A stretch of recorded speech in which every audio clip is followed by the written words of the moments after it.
ধরেন আপনি এক্ষুনি এই মুহূর্তে মারা গেছেন, আপনার তাওবা করার সময় নেই, আপনার শখের ফোন, আপনার ফেসবুক, টিকটক, ইউটিউব সবকিছু পড়ে থাকবে।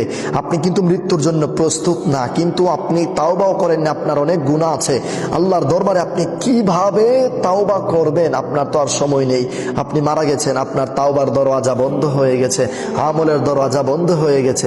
তখন আপনার কি করা যায়? আপনি তো কোনো কিছুই করার সুযোগ নেই, কারণ আপনি মারা গেছেন।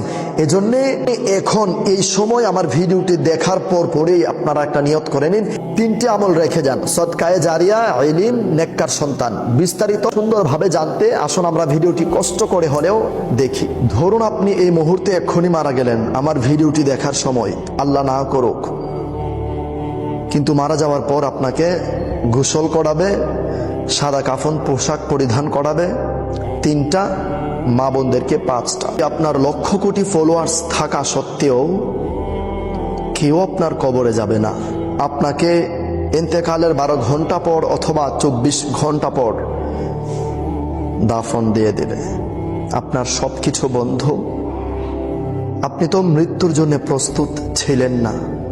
আপনার ধারণা ছিল আরো কিছুদিন বাঁচব, তাওবা করব, তারপর মারা যাব, তাওবা করে। কিন্তু দেখেন আপনি তাওবা করার আগে আপনার মৃত্যু হয়ে গেল। যেভাবে ভূমিকম্প হয়েছিল ঠিক হুট করে, কেউ বলতে পারে না, কেউ জানে না, কেউ প্রস্তুত নয়, ঠিক এভাবেই কিন্তু হুট করে আপনার মৃত্যুটা হয়ে যাবে, আমার মৃত্যুটা হয়ে যাবে। আমারও এই মুহূর্তে মৃত্যু হয়ে যেতে পারে। এই যে আমি কথা বলছি এখন, আমার সম্পূর্ণ ভিডিও আমি কন্টিনিউ না মানে বলার আগ পর্যন্তই আমার মৃত্যু হয়ে যেতে পারে। তো তখন আপনি চাইলেও তওবা করতে পারছেন না, আপনি চাইলেও ক্ষমা চাইতে পারছেন না, আপনি চাইলেও আপনার ঋণগুলো পরিশোধ করতে পারছেন না।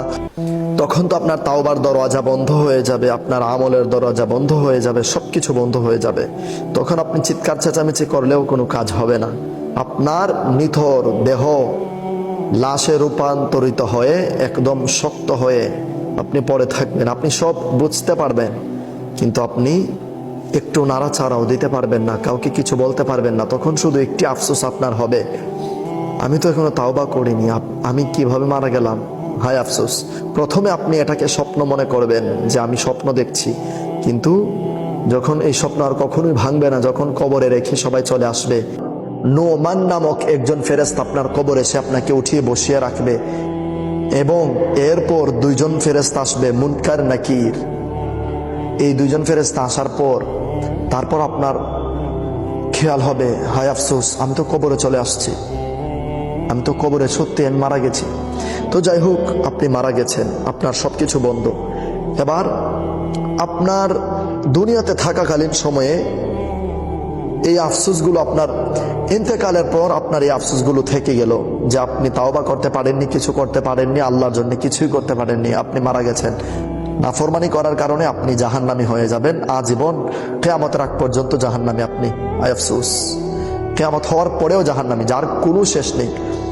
তো নবীজি করিম সাল্লাল্লাহু আলাইহি ওয়াসাল্লাম বলেন, ইমানদারগণেরা একটু চালাকি করো, 3টা জিনিস রেখে যাও, মৃত্যুর পরেও যেন তোমার কাজে আসে। আর সেই 3টি জিনিসের প্রথম নাম্বার হচ্ছে সদকায়ে জারিয়া। আর সেটি হচ্ছে এমন একটি অনুদান যার সওয়াব কখনোই বন্ধ হয় না।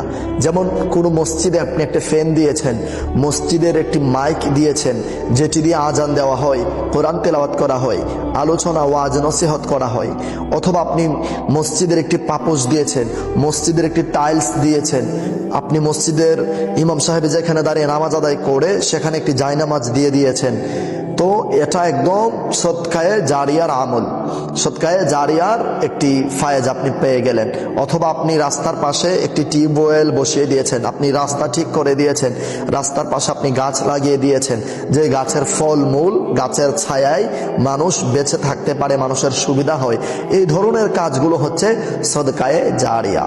2 নাম্বার আমল হচ্ছে এমন ইলম যা আপনার ইন্তেকালের পরেও মানুষ উপকৃত হয়, এমন কথাবার্তা। আপনি কন্টেন্ট বানান না, এমন কন্টেন্ট বানান যে কন্টেন্ট ইন্তেকালের পরেও মানুষের উপকারে আসে, হালাল কাজে উপকারে আসে, মানুষ শিখতে পারে, জানতে পারে, বুঝতে পারে, আমল করতে পারে, মানুষ সঠিকটা বুঝতে পারে। সঠিক ভালো কিছু শিখান, হারাম থেকে বেঁচে। এবং এমন ইলিম, ইলিম মানে জ্ঞান, এমন জ্ঞান যা আপনি বই লিখে যেতে পারেন, কিতাবাদি লিখে যেতে পারেন, আপনি দোয়া মাসলা মাসাইলের বই লিখে যেতে পারেন, আপনি গজলের বই লিখে যেতে পারেন, নবীজির শান মান গজল এগুলো আপনি লিখে যেতে পারেন। তো এগুলো হচ্ছে ইলিম, এমন ইলিম যা ইন্তেকালের পরেও আপনার কবরে যাবে। যেমন আপনি একটি কিতাব লিখলেন, অথবা আপনি এমন একটি কন্টেন্ট তৈরি করে আপনি মারা গেলেন, কিন্তু এই কন্টেন্ট এমন একটি সূরা শেয়ার করেছেন আপনার আইডিতে, সেই শেয়ার করার কারণে লাখো কোটি মানুষ আপনার শেয়ারের মাধ্যমে সূরা ফাতিহা প্রতিনিয়ত শুনছে, এটার সওয়াব আপনার কবরে যাবে। এমন ইলিম, আপনি এমন একটি কিতাব লিখে গেছেন, এমন একটি বই পুস্তক, আপনি এমন একটি কাজ করে গেছেন, যেই ইলিম আপনার ইন্তেকালের পরে আপনার কবরে এটার সওয়াব যেতেই থাকবে। 3 নাম্বার, নেককার সন্তান রেখে যাওয়া। আপনি আপনার সন্তান ছোট না, মোবাইল ফোনটা দিয়েন না, আমার মা বোন মোবাইল ফোনটা দিবেন না। মোবাইল ফোনটা না দিয়ে বাচ্চাদেরকে খেলাধুলা করার সুযোগ দিবেন, বাচ্চাদেরকে নিয়ে খেলাধুলা করেন। আপনি রান্না বান্না করার সময় যদি বাচ্চারা দুষ্টুমি করে, তাহলে আপনি অন্য কোনো কিছু দিয়ে রাখেন, কিন্তু মোবাইল ফোনটা দিবেন না। মোবাইল ফোনটার মাধ্যমে অনেক কিছুই হারাম কাজ, অনেক হারাম নর্তকী চলে আসে, বাচ্চারা এসব দেখে দেখে শিখতে থাকে, আর বড় হয়ে মোবাইলের প্রতি আসক্ত হয়, জেনা ব্যভিচার অল্প সময়ে শিখে নেয়, হারাম কাজ খারাপ কাজ অল্প বয়সে শিখে নেয়।